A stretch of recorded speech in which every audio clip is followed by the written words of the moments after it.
कशा आहात सगळेजण? आशा करते तुम्ही सगळेजण ठीक असाल, खूप खूप आनंदी असाल. तर आज आहे वसुबारस, आजपासून दिवाळीची सुरुवात झाली आहे. तर दिवाळीच्या तुम्हा सगळ्यांना खूप खूप शुभेच्छा. आज बहुतेक सगळेजण आकाशकंदील लावतील, मस्त मस्त लाइटिंग करतील. आम्ही ना परवा दिवशी गेलो होतो खरेदी करण्यासाठी, आम्हीचे कपडे वगैरे घेऊन आलो, पण आकाशकंदील आणायचं माझ्या काही लक्षात राहिलं नाही. मला वाटलं टाइम आहे आणि अजून एखाद्या दिवशी आपलं जाणं होईल, त्यावेळेस आपण आकाशकंदील घेऊन येऊ, पण राहिला. आता आज यांना सांगितलंय घेऊन यायला, त्यांच्या लक्षात राहतंय की नाही काय माहिती. मला परत एकदा फोन करून त्यांना सांगावं लागेल की आकाशकंदील घेऊन या. तर आज लाइटिंग वगैरे पण करायची आहे मला, पण ह्या गोष्टी संध्याकाळी होतील. ब्लाऊजचं कलेक्शन विषयी खूप जणींच्या कमेंट्स येत आहेत, तर आज मी तुम्हाला माझं ब्लाऊज कलेक्शन दाखवणार आहे. आणि शंकरपाळी कालपासून करतेय, काय झालं ते पण सांगते तुम्हाला. तर शंकरपाळी पण मी आज बनवतीये. आणि इकडे चाललाय यांचा किल्ला. कोणता किल्ला बनवलाय चिकू? कोणता किल्ला बनवलाय? मण्याला तर फक्त यांच्या मध्ये मध्येच येऊन बसायचंय ना.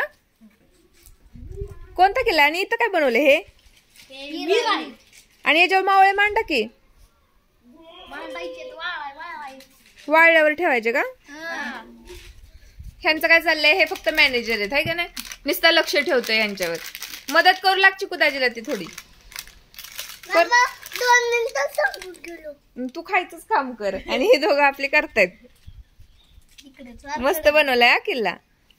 आता इथे मी बनवायला घेतल्यात शंकरपाळ्या. खूप गोंधळ आहे मुलांचा, सगळ्यांचा. ननंदबाई आहे, सगळ्यांच्या गप्पा वगैरे चाललेल्या आहेत. आणि मला ना व्हिडिओ बनवण्याचा चान्सच मिळत नव्हता, तर मी अशीच व्हिडिओ काढली. म्हटलं जाऊ दे, यावेळेस आपण व्हॉइस ओव्हरच करूया. तर हे जे आहे ना, साखर, तूप आणि पाणी याचं मिक्सचर आहे, ते मी कालच करून ठेवलं होतं. ते शॉर्टमध्ये तर तुम्ही पाहिलंच असेल की मी करून ठेवलं, पण काही गोष्टी पण घडल्या आमच्यासोबत, ते नाही आता सांगत बसत आहे तुम्हाला. पण काम पण होतं भरपूर आणि त्या ह्याच्यात मला शंकरपाळी करणंच झालं नाही. तर 2 वाटी तूप, 2 वाटी साखर आणि 2 वाटी पाणी असं मी ते प्रमाण घेतलेले. 1 वाटी मी तूप घेतलं होतं, 1 वाटी डालडा घेतला होता. तर बऱ्याच जणांच्या अशा कमेंट आले की डालडा वापरू नये, खाऊ नये, चांगलं नाही. मी पण कधीच नाही करत डालड्यामध्ये, पण यावेळेस आमच्याकडे तूप संपलं होतं. गेल्या वेळेस मी मम्मीकडून आणलं, पण म्हटलं आता आपल्या घरी बनणारच आहे थोड्या दिवसांनी तूप, तर सारखं कुठं आणत बसायचं. त्यामुळे यावेळेस मी थोडासा डालडा त्यामध्ये घातला होता. आणि दरवेळेस मी याच पद्धतीने शंकरपाळी बनवते, कारण माझी मम्मी अशी बनवायची, तिच्याकडून मी शिकले. आणि असा घट्टसर गोळा मी तो बनवून घेतलाय. जेवढं लागतं पीठ ना, तेवढं त्याच पाण्यामध्ये मी मैदा मिक्स केला आणि त्याचं पीठ मळून घेतला. तर उभा राहून कुठं करत बसणार, त्यामुळे दरवेळेस आम्ही खालीच बसून या गोष्टी करत असतो. आणि पिझ्झा कटर जे असतं ना, त्यानेच मी सगळ्या शंकरपाळ्या कट करते. एकदम इझिली कट होतात. आपल्याला चाकूने थोडासा त्रास होतो, पण सगळ्या शंकरपाळ्या सगळेच जण एकदमच आपण बनवून घेतो आणि त्यानंतरच तळायला घेतो. आणि या शेगडीविषयी पण मला खूप जण विचारतात ना, तर ग्लेन या कंपनीची शेगडी आहे, तुम्हाला हवी असेल तर मी टॅग करेल. पण खरंच छान आहे ही शेगडी. इंडक्शन सारखी सुद्धा नाहीये, कारण इंडक्शनवरती ठराविक 30 भांडी चालतात, पण यावरती कोणतीही भांडी चालतात. आणि तळण्याचा इंडक्शनवरती खूप जास्त प्रॉब्लेम आहे, तळलं जात नाही व्यवस्थित. पण या शेगडीवरती सगळ्या गोष्टी व्यवस्थित तळल्या पण जातात. आता चकली पण मी याच शेगडीवरती बनवली आहे आणि ही शंकरपाळी तर आता बघताच यावरतीच बनवली. शंकरपाळी झाली आता करून. ही चालली करंज्याची तयारी. आमच्याकडे ना तिळाचं सारण बनवतात, त्यासाठी तीळ इथे बारीक केलेत भाजून. मला बऱ्याच जणी म्हणत होते की अनारशाची रेसिपी पण आमच्यासोबत शेअर कर, तर मी तुम्हाला दाखवलं होतं. 2 ग्लास तांदूळ मी पाण्यात भिजत घातले होते. 3-4 दिवस मी ते रोज पाणी बदलत होते आणि ते तांदूळ होते. तर त्या दिवशी मी ते वाळत घालून इंदापूरला गेले आणि मी येईपर्यंत सासूबाईंनी त्याचं पीठ मळून ठेवलं. तर हे असंच आमचं पीठ तयार झालंय. तर 2 ग्लास तांदूळ होते ना, त्याला अर्धा किलो गुळ घातलाय. आता हे थोडंसं मला पातळ वाटतंय पीठ. कशा अनारसे होत आहेत मला माहिती नाही, होते चांगले. गुळ जर जास्त झाला तर अनारसे विरघळतात आणि कमी पडला तर पिटाळ होतात. तर या 2 गोष्टीत पीठ एवढं आमचं तयार झालंय, तेवढं 2 ग्लास ह्याचं. आणि जास्त दिवस भिजलं अनारशाचं पीठ तर चव चांगली लागते, असं मूर्त गुळ त्याच्यामध्ये. त्यामुळे मी लवकरच पीठ बनवून ठेवत असते. आता लक्ष्मीपूजन दिवशी अनारशाचा नैवेद्य दाखवतात, त्यामुळे म्हटलं त्या दिवशीच ताजे करता येतील. त्यामुळे हे पीठ मी असंच ठेवणार आहे आणि त्या दिवशी तुम्हाला दाखवते आता याचे अनारसे कसे बनतायत ते.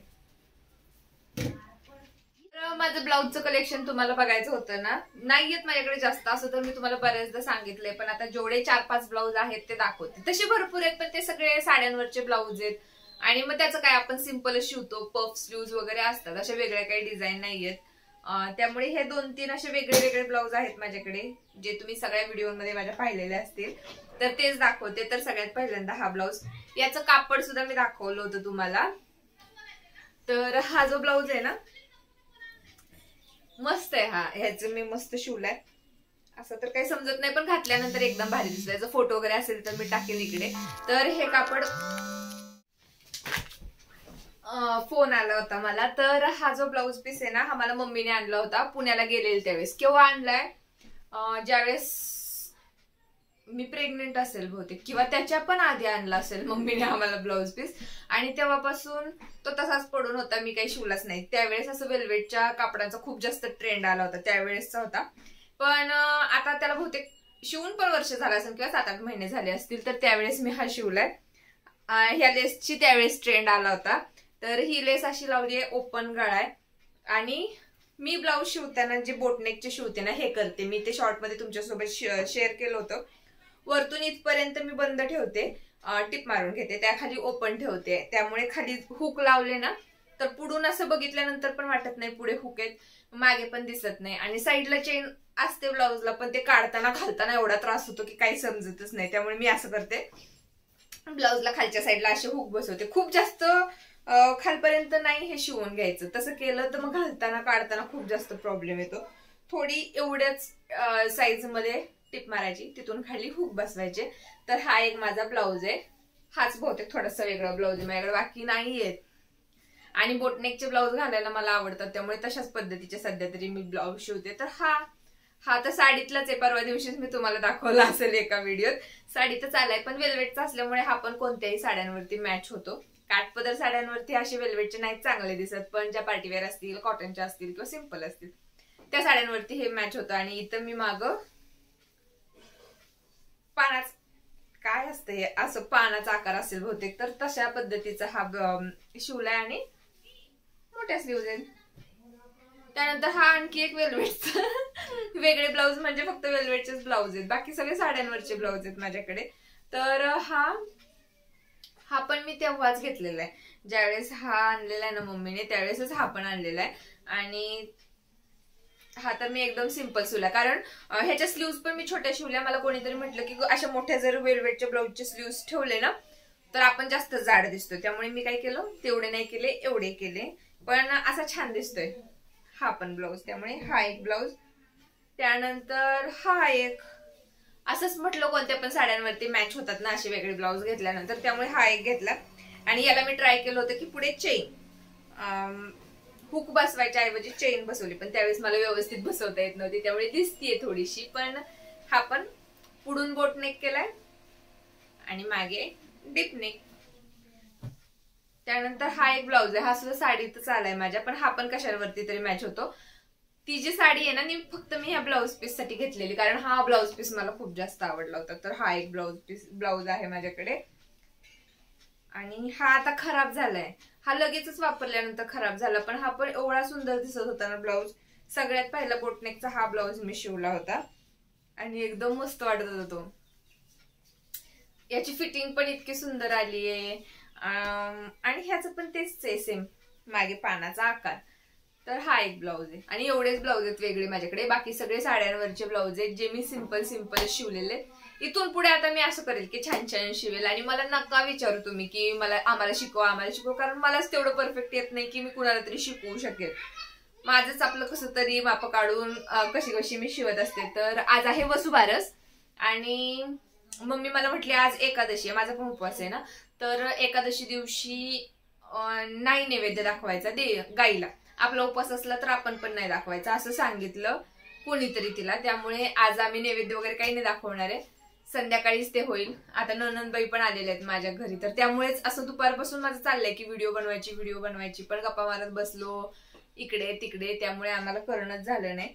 तर आता संध्याकाळ झालीये, 6 वाजले संध्याकाळचे, 5:30 वाजलेत, आता 6 वाजतीलच. तर आता स्वयंपाकाला वगैरे लागावं लागेल. अजून आकाशकंदील ह्यांनी आणला नाही, पण आता चाललंय त्यांचं की पोरांना घेऊन जाऊ, आकाशकंदील वगैरे घेऊन येऊ, कारण इतका भीतर त्रास देतोय ना की मला फटाकडे पाहिजे, सारखा रुसून बसतोय की फटाकडे नाही येत म्हणून. तर आता जातील आकाशकंदील वगैरे घेऊन येतील. तर आता यांच्या मागं लागून मला ती लाइटिंग वगैरे करून घ्यावं लागेल. अशी तर सहज ते कोणतीच गोष्ट करत नाहीत, त्यांच्या मागं लागावं लागतं. मग आम्ही आता बहुतेक लाइटिंग करून घेऊ, संध्याकाळी आकाशकंदील वगैरे जोडून घेऊ. तर झालं तर शेअर करतेच तुमच्यासोबत. ह्यातच येत ना माळा.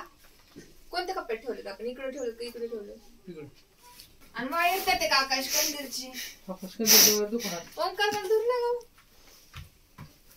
दरवेळेस ना जे कोणतं डेकोरेशनचं वगैरे सगळं साहित्य आहे ते मी एक बेडचा कप्पाच केलाय. त्या कप्प्यामध्ये सगळं साहित्य ठेवून देते. म्हणजे काय होतं, कोणताही कार्यक्रम असलं काय असलं की पटकन तो कप्पा उघडला, तिथून सगळं सामान बाहेर काढलं की होऊन जातं. तर हे जे हार आहेत फुलांचे वगैरे ते आपल्याला लक्ष्मीपूजनला वगैरे लागतीलच, त्यामुळे म्हटलं हे पण काढून ठेवावेत. तर ते मी काढलंच. मेन तर शोधायची होती मला माळ, कारण आता दिवाळी आहे तर आपल्याला लाईटीची माळी बाहेर लावायच्याच असतात. सगळं शोधून काढलं पण लाईटीच्या माळा काही सापडत नाहीयेत. आता कुठं ठेवल्यात काय माहिती. गौराईच्या वेळेस काढल्या होत्या त्यावेळेस ठेवल्यात, तीच आठवत नाही. आता ते शोधत बसावं लागेल मला.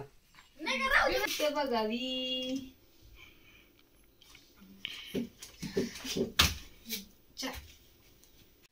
घरभर मी सगळीकडे शोधत बसले की कुठे गेल्या माळा, कुठे गेल्या माळा. पण ज्या बेडच्या पहिल्या कप्प्यामध्ये ठेवलेल्या ना तिथं मी सगळे जे डेकोरेशनच्या गोष्टी असतात ते एकाच कप्प्यामध्ये ठेवून देतात. तर शेवटी परत म्हटलं एकदा चेकच करावं. म्हणजे वैशालीताई मला म्हटल्या की तुम्ही एकदा अजून बेडमध्येच बघा. तर मी तिथं बघितलं आणि त्या दुसऱ्या एका पिशवीमध्ये खाली गेलेल्या होत्या. तर तिथं मला त्या माळा सापडल्या. आता स्वयंपाक वगैरे करून घेते. आता यांनी फटाकडे आकाशकंदील आणायला गेलेत तर पटकन स्वयंपाक वगैरे करतो आणि डेकोरेशन थोडंसं करून घेतो. आता आज वसू बारसे पंत्या वगैरे लावतात की नाही काय माहिती. मम्मीला फोन करून विचारते की लावतात की काय करतात, आणि लावायचे असतील तर लावून घेते.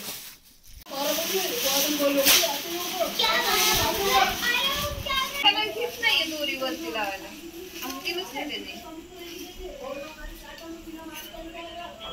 दादा बाजू दिसतात की.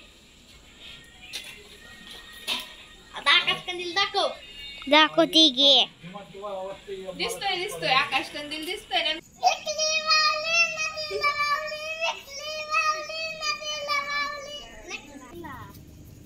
किल्ल्यावरचे मावळे झोपलेत आता.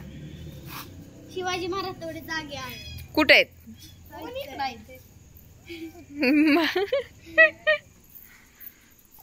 आकाशकंदील जोडला, माळा सापडल्या त्या पण आम्ही लावून घेतल्या. आणि आता रात्रीचे 10:30 वाजलेत. जे कार्पेट राहिलं होतं ना पुढच्या रूम मधलं, मागच्या रूम मध्ये आम्ही टाकलं, ते सांगितलं होतं मी तुम्हाला.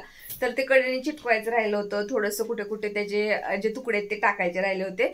ते सगळे आम्ही चिटकवून घेतले. आणि आज माझ्या नणंदबाई आलेत. आता त्या दिवाळीसाठी राहतायत की जाणार आहेत हे काही अजून त्यांचं फिक्स नाहीये, पण बघू. नंदेची मुलं पण आहेत आणि घरात सगळेजण आहेत ना, त्यामुळे इतकं छान वाटतंय, दिवाळी असल्यासारखं वाटतंय खरंच. तर आजचा व्लॉग आपण इथेच एंड करूया. भेटूया नेक्स्ट व्लॉग मध्ये. तोपर्यंत बाय.